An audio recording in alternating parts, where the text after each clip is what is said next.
दोस्तों, जय हिंद, जय भारत, वंदे मातरम। ब्रह्ममणि त्रिपाठी का नमस्कार स्वीकार कीजिए। दोस्तों, मैंने पिछले वीडियो में बताया था कि विश्वामित्र की घनघोर तपस्या से स्वर्गलोक में हाहाकार मच गया। इंद्र बहुत परेशान हो गए कि कहीं ये घनघोर तपस्या के द्वारा कहीं ये स्वर्ग पर शासन न करने लगे, स्वर्ग पर कब्जा न कर लगे और मेरे सिंहासन को हथिया न ले। तो गुरुदेव बृहस्पति से पूछते हैं कि अब हम क्या किया जाए, कोई समझ में नहीं आ रहा है।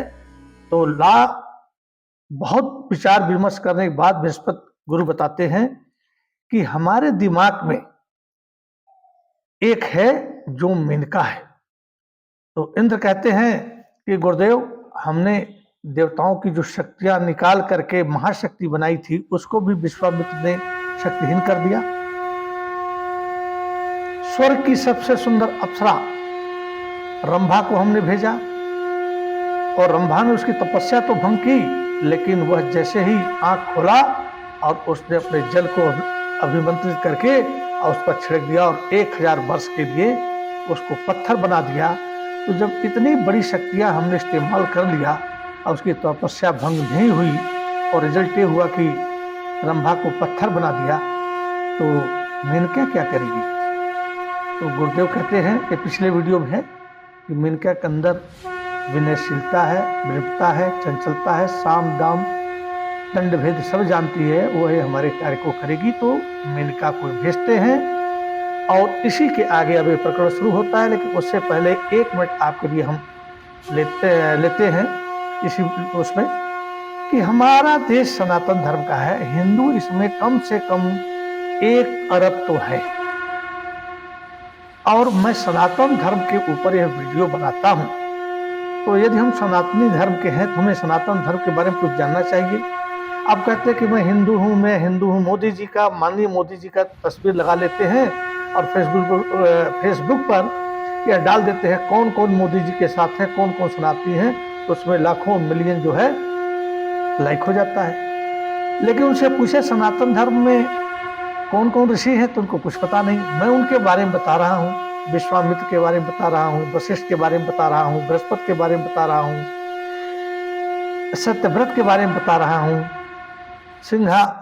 स्वर्गारोहण यज्ञ क्या होता है इसको बताता हूँ। और उसमें लाइक कितना है? 200, 250, 300, 100, 150। तो क्या हमारे हिंदुओं में यही है कि जानते कुछ नहीं है? हिंदू धर्म के नाम पर अब क्या करते हैं मैं नहीं बता सकता हूं, लेकिन कम से कम हमें अपने ग्रंथ के बारे में बहुत ज्यादा नहीं तो थोड़ा बहुत तो जानना ही चाहिए। तो मैं यही कह सकता हूं कि यदि वाकई में आप मोदी जी के साथ हैं, सनातन धर्म के साथ हैं, हिंदुस्तान के साथ हैं, तो अपनी आत्मा को जगाइए और इस वीडियो को पढ़िए और इससे ज्ञान प्राप्त कीजिए। जब कहीं ये बात चले तो आप भी 2 शब्द बोल सकें कि विश्वामित्र कौन थे, शंकराचार्य जी कौन थे, मंडल मिश्र कौन थे, रंभा कौन थी, मेनका कौन थी। ये तो आपको जानना ही चाहिए, तभी तो आप है कक्षा 12 में एमए में बीएम पढ़ रहे हैं और बुक का नाम ही नहीं जानते, हिस्ट्री के राइटर कौन है या ये आपकी किताब पर क्या लिखी है। चलिए कोई बात नहीं, फिर भी आप लोग इसको ध्यान से पढ़ें जिससे कि आपको गर्व हो और मुझे भी गर्व हो कि सनातन धर्म को पढ़ने वाले बहुत हैं। यदि नहीं मिलेंगे पढ़ने वाले तो फिर वीडियो तो मैं बना ही दे रहा हूं, इच्छा आपकी है, हम तो कुछ कह नहीं सकते। तो चलिए हम शुरू करते हैं। जब इंद्र ने मेनका को कहा कि तुम नहीं जाओगी तो मैं श्राप दे दूंगा, मेनका डर गई और त्राहिमाम करने लगी। उसके बाद मेनका चलती है। अब देखिए, जब भी हम किसी कार्य के लिए चलते हैं तो हमें कुछ लोगों की मदद की जरूरत होती है। ये राजपूत ऋषि हैं, बहुत ही हठी हैं। तो ये सबसे पहले कामदेव के द्वार पर उनके घर जाती है। देखिए कामदेव, और क्या कहती है हे इसको रति, सुनिए। सुरलोक आपत्ति काल में है, उसके मेरी बाद सहायता करो। तुम्हारी कामदेव आते हैं और रति के साथ आते हैं और उसके बाद देखिए क्या कहते हैं। ये मदद मांगती है। कहो मेनका। हे कामदेव, हे रति, कि रति और कामदेव जो है क्या है और कैसे प्रेम क्रीड़ा करते हैं, इसका वीडियो आप लोग देखिए।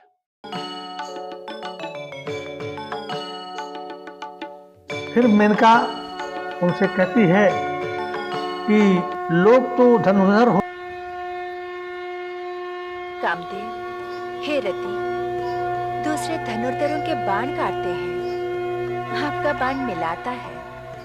हाँ, पर रति, मेरी ढाल। तो मेरी मदद कीजिए, मेरी ढाल बनिए। दरवाजे से कहती है। कामदेव और रति दोनों आते हैं, कहते हैं कहो मेनका। तो कहती है कि मेरी मदद कीजिए, मेरी ढाल बनिए। हे कामदेव, कामदेव कहते हैं कि मैं तुम्हारे ढाल बनूंगा, पर किसके लिए? तुम किस पर बाण चलाना चाहती हो? कहो, तो देखिए क्या कहती है। क्षत्रिय तपस्वी विश्वामित्र पर। मेनका कहती है कि एक क्षत्रिय ऋषि विश्वामित्र हैं, उन्हीं पर मैं बाण चलाना चाहती हूं, क्योंकि स्वर्ग लोक खतरे में है, और स्वर्ग लोक खतरे में है तो आपको मेरी मदद करनी चाहिए। मैं स्वर्ग लोक को बचाने आई हूं। ये स्वीकार कर लेते हैं कि ठीक है, मैं तुम्हारी मदद करूंगी और ऐसा पुष्प बाण चलाऊंगा कि उसके दिल में हलचल ही हलचल हो जाएगा और काम जागृत हो जाएगा। रति और काम, अभी इसके बारे में देखिए। काम जो होता है वह पुरुष के शरीर में है, वो पुरुष वर्ग के हैं। और रति जो है वो स्त्री है, स्त्री के शरीर में है। हम लोग जो भी हैं इस सृष्टि में काम और रति के प्रभाव से ही हैं। इस पर एक वीडियो बनाऊंगा जब हमारे त्रिनेत्रधारी भोलेनाथ ने कामदेव को जला के भस्म कर दिया था, क्योंकि इंद्र जो है बड़े बड़े ऋषि मुनियों को तपस्या में इन्हीं लोगों का मदद लेते हैं कि काम शक्ति को जगा देते हैं और वो तपस्या भूल जाता है और नारी के आगोश में वह ऋषि चला जाता है। उसके बाद मेनका विश्वामित्र के आश्रम में पहुंचती है और अच्छे कपड़े पहन करके डांस कर रही है। देखिए कैसा डांस हो रहा है, और विश्वामित्र बैठे हुए हैं।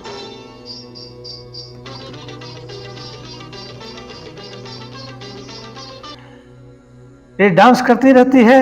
विश्वामित्र के तपस्या पर कोई असर नहीं पड़ता है। थक जाती है, उदास होकर के देखती है। इसको घमंड होता है कि मेरे डांस से ईश्वर प्रसन्न हो जाएंगे। लेकिन उससे भी पहले आप ये देखेंगे कि मेनका जब ऋषि के आश्रम आती है तो सबसे पहले ऋषि को प्रणाम करती है और कहती है कि हे ईश्वर, सब कर्मों से सबसे बड़ा कर्म है अपने कर्म को करना। सब धर्मों से सबसे बड़ा धर्म है अपने कर्म को करना। मैं अपने कर्म को करने आई हूं। यदि कोई त्रुटि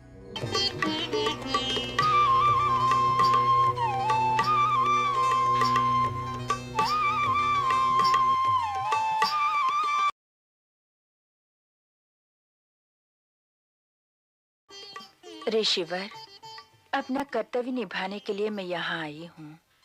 कहते हैं कि कर्तव्य पालन सब धर्मों में या उत्तम मेनका आई। धर्म है। उसके बाद यह डांस शुरू हो जाता है, और डांस शुरू होने के बाद गीत भी है, संगीत भी है, पायल की झनकार भी है। जब इंद्र कहीं से नहीं जीतते हैं तो पायल की झनकार खड़ा कर देते हैं। इनके पास यही कष्ट है। अब मनुष्य का जो है सर्वनाश इन्हीं से होता है जो पुरुष है। आप देख रहे, कोई भी ऋषि मुनि हो, अभी कलयुग में तत्काल 2-4 साल पहले की बात है, राम रहीम कितना बड़ा साम्राज्य खड़ा किए थे, पर महिला ही उनको ले डूबी। कृपाल सिंह थे, उनको भी महिला ले डूबी।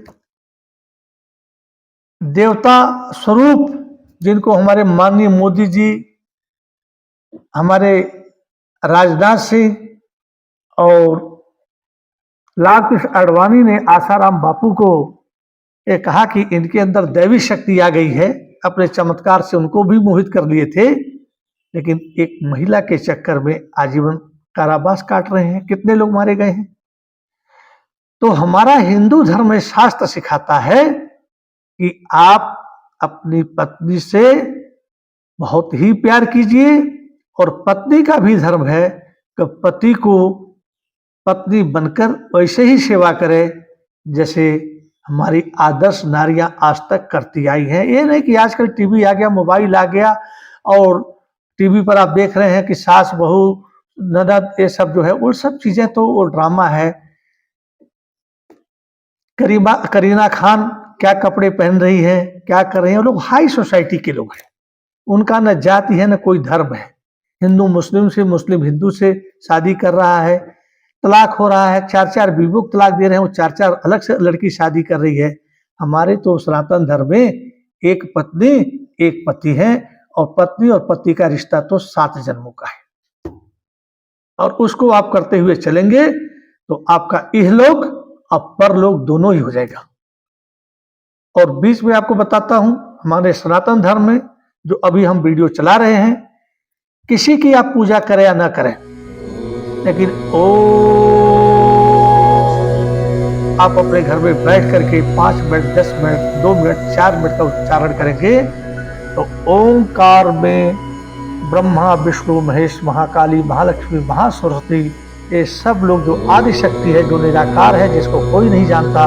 कहते हैं ना कि भोलेनाथ तपस्या में लीन। अरे भाई, भोलेनाथ तो देवों के देव भोलेनाथ हैं, फिर वो कहाँ लीन है, किसकी तपस्या कर रहे हैं? तो वो भी किसी आदि शक्ति की तपस्या कर रहे हैं। तो वो जो है निराकार जो शक्ति है, जिसने पूरी सृष्टि का निर्माण किया हुआ है और संचालन करती है, वही जो है इस सनातन धर्म का वहीं से पैदा हुआ है। सनातन धर्म कब से पैदा हुआ कोई बता नहीं सकता, और इस सनातन धर्म अपना है। तो ओंकार का यदि ओम का आप जाप करते रहें, कोई मंत्र की जाप करें या ना करें, तो ओम की जो उच्चारण है, जो उसकी आवाज है, जो ध्वनियां हैं, आपके मस्तिष्क में जब जाएंगी तो शरीर में सारे जितने आपके डिसबैलेंस हुए हैं, हार्मोन्स हुए हैं, चाहे इंद्रियां हुई हैं, वह सब इकट्ठी हो जाती हैं, मजबूत हो जाती हैं, और आपको हाई थिंकिंग, सिंपल लिविंग वाले फार्मूले पर रखती हैं, और आपका कोई बाल बाका नहीं कर सकता है। और बाकी ये जो रामदेव का कपाल भारती है, ये सब चीजें तो पेट को ठीक करना है, चर्बी को ठीक करना है।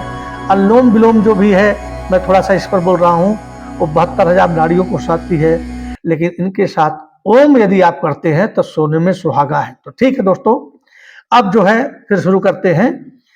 अब मेनका वहां पर डांस कर रही है, सब कुछ कर रही है, कई दिन हो जाते हैं। एक दिन ऋषि विश्वामित्र नदी किनारे नहाने जाते हैं, नहा करके आते हैं, जल देते रहते हैं, सूर्य को अर्घ्य देते हैं। मेनका छुपके से देखती है, और ऋषि जो है अपना चले जाते हैं, इसके ऊपर ध्यान नहीं देते हैं। फिर कई दिनों तक चलता है, कभी कभी बीच में बहुत उदास हो जाती है। आप फोटो देखिए, डांस चल रहा है, तो इसको आप देखिए, सारा उपाय एक कर लेती है, लेकिन फिर भी विश्वामित्र के ऊपर कोई फर्क नहीं पड़ता है। एक बार विश्वामित्र जो है फिर जल सूर्य को अर्पण करके आ रहे होते हैं, या रास्ते में जाती है, उनका पैर छूती है, तो विश्वामित्र कहते हैं, विश्वामित्र क्या कहते हैं? अभीष्ट सिद्धि रस्तु। प्रणाम ऋषिवर। विश्वामित्र कहते हैं अभीष्ट सिद्धि रस्तु। उसके बाद आगे बढ़ जाते हैं। फिर एक थोड़ी सी प्रश्न तो होती है, इतना तो हमें ऋषि मुनि से बात हो गया, मेरी तरफ देख तो लिए, लेकिन ऋषि मुनि जो ढूंढ रहे हैं वो तो वही ढूंढ रहे हैं, ये कायाकल्प। आज हम कुछ दिन पहले, 2-3 दिन पहले हमारी मूछें थी, सर पर बाल थे, और उसके बाद चेहरा कुछ और दिख रहा था। आज मूछें, हमने आपको बताया था पितृपक्ष चल रहा है, और कुछ पड़ोस में दुर्घटना भी हो गई है, मतलब कोई एक्सपायर हो गया है, तो हमें सब छिलवाना पड़ा है। यही तो मेरी पहचान है, कोई चीज़ परमानेंट नहीं है। तो आज मेरा चेहरा देखिए, और पहले वाले चेहरे में कितना जमीन आसमान का अंतर हो जाएगा, और एक दिन प्रतिदिन बूढ़ा होकर के फिर आपको हमें पहचान नहीं पाएंगे कि मैं कभी वीडियो बना। तो मेनका खुश होती है। खुश होने के बाद जो है चलो कम से कम ऋषि का दर्शन तो हुआ। फिर वक्त का पहिया घूमता रहता है, डांस होता रहता है, गाने होते रहते हैं, लेकिन विश्वामित्र के ऊपर कोई फर्क नहीं पड़ता है। लेकिन अब देखिए आगे एक दिन विश्वामित्र नदी किनारे जाते हैं शायद स्नान करने, और मेनका जो है उस नदी में नहा रही होती है, सफेद साड़ी पहनी है, किलोल कर रही है। विश्वामित्र देखते हैं, उसी समय रति और कामदेव अपना पुष्प बाण देखिए चला देते हैं। इस वीडियो में देखिए पुष्प बाण में क्या होता है, जो होता है कोई लोहा वहा लगा नहीं रहता, फूलों का बाण होता है जो पुरुष के हृदय में जा करके अंदर घुस जाता है और काम शक्ति का संचार कर देता है, जिसको बोलते हैं काम शक्ति। तो शायद आप लोग भी जानते होंगे, हार्मोन्स, एड्रेनल ग्लैंड्स का जो हार्मोन्स होता है और सीक्रेट होने लगता है। जानवरों में भी आप देखते हैं सीजन आता है, जो अभी सीजन चल रहा है, आप लोग देखे होंगे कुत्ते में, उसी तरह से हाथी में, मतलब ये पूरी सृष्टि ही काम और रति से ही बनी हुई है, कहने मतलब है। तो आप लोग समझ गए होंगे मैं क्या कहना चाहता हूँ। तो विश्वामित्र इतने दिनों से तपस्या कर रहे थे, इनका काम सूख चुका था, लेकिन जब काम देव ने अपना पुष्प बाण और रति ने मारा तो इनके अंदर जो है करंट, जिसको बोलते हैं हम लोग अपनी भाषा में, मैं क्या बोलूं आप लोग सब समझ रहे हैं, तो इनके शरीर के अंदर जो है प्रवाह हो जाता है और एक किलोल कर रही है पानी में, और उसको देखते हुए जो है इनके दिल में खलबली शुरू हो जाती है। उसके बाद वो नहा रही होती है, नहा करके चलती है, अब वो देख लेती है विश्वामित्र को। उसके बाद जो है पानी में आती रहती है, मृग नैनी, मत्स्य नैनी, कमल नैनी, जो भी हम कह लें, उसके बाण इनके ऊपर चलाती है। कामदेव का बाण चली चुका है। उसके बाद आती है, इनके पैर छूती है, पैर छूने के बाद ये आशीर्वाद देते हैं। उसके बाद वो चलने लगती है, तो कहते हैं तुम कौन हो देवी। अब इनके दिल में बात करने की लालसा आ गई, भी बाण चला नहीं, चला ही, और उसी समय पूछ पड़ते हैं कि तुम कौन हो देवी। तो मेनका का सुनिए, मैं बोल रहा हूँ इसमें, वो क्लिप भी है उसी में, कहती मैं जो है अप्सरा मेनका हूँ, मंदाकिनी, स्वर्ग में मंदाकिनी के तट पर रहती हूँ। फिर विश्वामित्र कहते हैं कश्यप और कपिला की पुत्री ऋषि कश्यप मैं वही की बेटी हो, स्वर्ग में मंदाकिनी के तट पर मेरा निवास ऋषि कश्यप की बेटी हो। कहती हाँ मैं ऋषि कश्यप की बेटी हूँ। कश्यप और कपिला की पुत्री मेनका। हाँ ऋषिवर, मैं वही मेनका हूँ, स्वर्ग में मंदाकिनी के तट पर मेरा निवास है।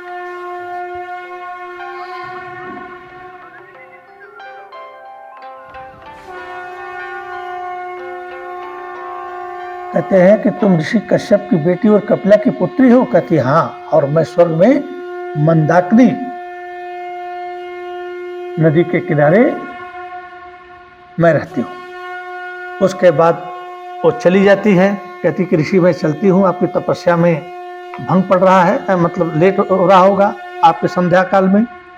अब विश्वामित्र आश्रम में जाते हैं, शरीर में हलचल हो चुकी होती है दोस्तों, लेटते हैं, स्वप्न में मेनका आ जाती है और सीन वही होता है। देखिए आप लोग, ये स्नान कर रही है, क्या मृगनयनी है, क्या अति सुंदर है, जिसका नाम ही मेनका है, मन को हरण करने वाली है। तो ये उठ बैठते हैं, स्वप्न देखते हैं। अब इनके दिल में इतना खलबली मच जाती है कि अब ये दोबारा वही दृश्य देखने के लिए नदी के तट पर अपने आश्रम से चल देते हैं कि चलो मेनका तो कहीं स्नान कर रही होगी। अब वहां से चलते हैं, इधर देखते हैं, उधर देखते हैं, झाड़ी में देखते हैं, कहीं मेनका मिल जाए, दो शब्द बात हो जाए। अब एक काम से उत्पीड़ित हो चुके हैं, अब मेनका का साथ चाहते हैं, एक जगह बैठ जाते हैं। कोई खरगोश भागता है झाड़ियों में, मेढक कूदता है, ये फट से उधर देख लेते हैं, कहीं मेनका तो नहीं है। तो कहने का मतलब ये है कि अब विश्वामित्र की तपस्या भंग हो रही है। अब आगे वाले वीडियो में आप देखिएगा कि अब तो नजदीकियां शुरू हो गई हैं। अप्सरा तो आई ही है तपस्या भंग करने के लिए मेनका। अब विश्वामित्र अब कदम जो है बढ़ गया है मेनका की तरफ। तो अगले एपिसोड में हम देखेंगे कि कैसे जो है विश्वामित्र उसके गोदी में आ जाते हैं या मेनका उनकी गोद में आ जाती है, और फिर ये क्या करते हैं, तपस्या से तो भंग होना ही होना है। क्यों कि जहां इंद्र भगवान अपनी कुर्सी को बचाने के लिए साम दाम दंड भेद कर देते हैं, जैसे हम लोग भी अपना घर बचाने के लिए कर देते हैं, वो भी करते हैं, तो वो हो जाता है। तो मैं यही कहूँगा कि मेरे 1 अरब सनातनी भाइयों, जो सनातन धर्म का झंडा अयोध्या में जब राम मंदिर का निर्माण हो रहा था, आप लोग कई लाख, हम भी गए थे, कई लाख गए थे, लेकिन इस सनातन धर्म पर जो मैं वीडियो बना रहा हूँ उसमें एक वीडियो पर आप 1000 भी लाइक नहीं करते हो और न अपने दोस्त के पास शेयर करते हो। क्या नंगी ही तस्वीर हमारे सनातन धर्म के लोगों को पसंद है? गंदे गंदे ही हैं, फिर आप सनातन धर्म में कहाँ हो?